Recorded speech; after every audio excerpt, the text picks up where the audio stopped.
오늘은 4월 22일 시편 103편 12절부터 22절까지입니다. 오늘 본문도 역시 계속 예배자가 어떤 마음으로 예배를 해야 되는지, 예배가 무엇인지에 대한 얘기를 지속적으로 시편 기자는 얘기를 하고 있어요. 12절부터 보겠습니다. 동이 서에서 먼 것 같이 우리의 죄과를 우리에게서 멀리 옮기셨으며 아버지가 자식을 긍휼히 여김같이 여호와께서는 자기를 경외하는 자를 긍휼히 여기시나니 이는 그가 우리의 체질을 아시며 우리가 단지 먼지뿐임을 기억하심이로다. 시편 기자는 정확하게 내 자신이 어떤 존재인가를 분명히 기억해요. 뭐라고 표현하냐면 하나님 앞에서 나는 먼지뿐이다 이렇게 표현해요. 먼지 같은 인생이다. 먼지는 눈에 잘 안 보이죠. 눈에 보이질 않으니까 우리 모든 기관으로 다 들어오는 거 아닙니까? 그래서 호흡기관으로 들어와서 우리가 병이 생기기도 하죠.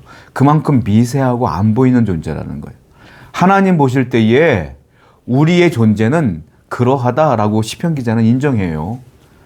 그런데도 불구하고 그 먼지 같은 존재, 아무것도 아닌 존재, 하나님 보시기에 하찮아 보이는 그 존재도 하나님이 우리를 너무너무 사랑하신다. 그 사랑을 생각할수록 나는 예배할 수밖에 없다라고 분명히 얘기를 하고 있어요. 그런데 그 하나님의 구체적인 은혜가 뭐냐 하면 12절을 보면 동과 서가 멀죠. 동쪽과 서쪽은 반대편에 있으니까요. 동쪽과 서쪽입니다. 우리의 죄과를 동이 서에서 먼 것 같이 하나님에게서 멀리 옮기셨다. 이렇게 얘기해요. 우리는 분명히 죄인인데 내가 죄를 짓고 사는데 하나님은 그 죄를 멀리 옮기셨대요. 너무너무 우리에게 은혜를 베풀었다는 거예요. 하나님의 사랑과 은자를 얘기하고 있어요. 그 이유가 나와요. 13절입니다. 아버지가 자식을 긍휼히 여김같이 하셨다. 아버지는요, 부모는요, 자식이 조금 부족해도요, 조금 자식이 흠이 있어도요, 다 용납하고 품습니다. 제대로 된 부모라면. 제대로 된 부모라면 그걸 안타까워하고 그거를 용서해 주려고 긍휼의 마음을 보는 게 제대로 된 부모의 역할이에요. 시편은 그렇게 얘기하고 있는 거예요. 우리 하나님은 나를 그렇게 바라보신다. 먼지뿐인 나를, 죄덩어리인 나를 그렇게 긍휼의 마음으로 보신다. 그러니 나는 하나님께 나아갈 수밖에 없고 그 은혜에 감사할 수밖에 없다라고 말하는 거예요. 성도 여러분, 하나님은 인자하신 분이에요. 용서하시는 분이에요. 여러분들을 사랑하시는 분이에요. 그래서 우리가 이렇게 예배할 수 있고 기도할 수 있는 것이며 찬양할 수 있는 것입니다. 만약 하나님이 여러분들이 조그만 죄 하나하나 지을 때마다 벌 주신다면 과연 누가 살아남을 수 있겠어요? 오늘도 그 긍휼하심에 감사하시는 여러분 되기를 축원드립니다. 15절 말씀이에요. 인생은 그날이 풀과 같으며 그 영화가 들의 꽃과 같도다. 그것은 바람이 지나가면 없어지나니 그 있던 자리도 다시 알지 못하거니와 여호와의 인자하심은 자기를 경외하는 자에게 영원부터 영원까지 이르며 그의 인자는 자손의 자손에게 이르리니. 시편 기자는 또 다시 자기를 얘기합니다. 자기는 먼지 같은 존재라고 했죠. 이번에는 뭐라고 말하죠? 우리의 인생은 풀과 같다. 들의 꽃과 같다 이렇게 얘기해요. 풀 같고 꽃 같다 이 말이에요. 이제 봄이 됐지 않습니까? 봄이 꽃이 막 올라오고 풀이 올라와요. 벚꽃, 저는 진짜 벚꽃을 좋아하는데 벚꽃이 너무 이쁘잖아요. 벚꽃이 좀 오래 갔으면 좋겠어요. 어제 핀 것 같은데 오늘 비 오면 그냥 그 꽃이 다 떨어지는 걸 보게 돼요. 그 아름다움이 하루도 안 가는 때가 있어요. 어떤 나무는. 들의 꽃이 그렇다는 거예요. 들의 풀이 그렇다는 거예요. 바람이 한번 확 불면 그 자리에 풀이 있었는지 꽃이 있었는지도 모를 정도로 그냥 싹 사라진다는 겁니다. 그게 인생이다. 그게 먼지 같은 나의 존재다 라고 말하는 거예요. 인생은 그러한데 근데 17절 보니까 여호와의 인자하심은, 하나님의 사랑은, 하나님의 인자는, 하나님의 긍휼은 뭐죠? 경외하는 자에게 영원부터 영원까지, 그 자손에게도 영원부터 영원까지. 우리 하나님의 사랑은 끝이 없다. 기간 제한이 없어요. 유통기한이 없어요.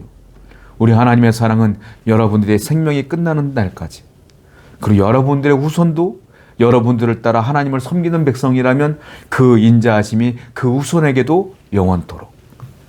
우리 하나님의 사랑을 생각하면, 그 인자하심을 생각하면 예배 안 할 수가 없죠. 예배할 수밖에 없는 거예요. 그러니까 예배 때는 항상 이와 같은 하나님의 긍휼하심을 감사하며 예배해야 된다라고 오늘 본문은 얘기하고 있어요. 19절부터 볼게요. 여호와께서 그의 보좌를 하늘에 세우시고 그의 왕권으로 만유를 다스리시는도다. 능력이 있어 여호와의 말씀을 행하며 그의 말씀의 소리를 듣는 여호와의 천사들이여 여호와를 송축하라. 그에게 수종들며 그의 뜻을 행하는 모든 천군이여 여호와를 송축하라.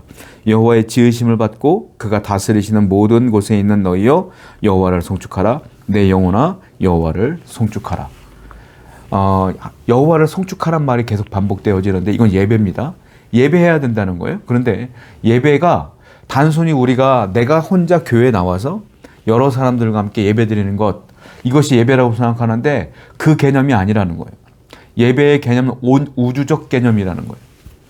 그러니까 나 혼자 예배드리는 게 아니라, 나 혼자 은혜 받는 게 아니라 온 우주적 개념이 예배다. 자, 무슨 말이냐면 여기 보니까 이렇게 썼어요. 하나님께서 보호자를 하늘에 채우셨다. 보호자를 하늘에 세우셨다 이 말입니다. 이 말은 뭐냐면 보호자를 하늘에 세웠다는 건 이 땅은 하나님이 다스리고 있다 이 말이에요. 하나님이 통치하고 있다. 그러므로 이 땅 아래에 있는 모든 이들은 하나님의 통치하심을 받게 되는데 대표적인 통치함을 받는 게 누구냐면 천군 천사다 이 말입니다. 천군 천사가 뭡니까? 20절 보니까 천사들이여 여호와를 송축하라.